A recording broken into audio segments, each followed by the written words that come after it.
என் பேர் ஞானவேலுங்க. நான் பாண்டிச்சேரி. நான் ஐயா எடுத்த வாஸ்து கிளாஸ்ல நான் கலந்துன பிறகுதான் தெரியுது வாஸ்துனா என்ன, ஒரு வீடுனா எப்படி இருக்கணும், போகணும்னு தெரிஞ்சுக்கினேன். இந்த அமைப்பெல்லாம் தெரியாம நம்ம யூடியூப்லயும் புக்கையும் படிச்சு பார்த்துட்டு இதான் வாஸ்துன்னு நினைச்சுன்னு இருந்தேன். அது எவ்வளவு ஒரு முட்டாள்தனம்னு இப்பதான் புரிஞ்சுக்கினேன்.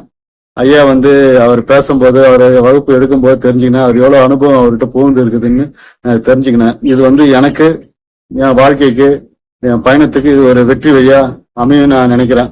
கண்டிப்பா அமையும். இது என்னுடைய மனசு பாதி பாரம் போயிடுச்சு. ஐயா எடுத்த வகுப்பு ரொம்ப சிறப்பானது. நான் நம்புறேன். ஒரு கடவுள் சொன்ன மாரி இருந்தது எனக்கு. நீங்க அனுபவிச்சு பாருங்க. நன்றி.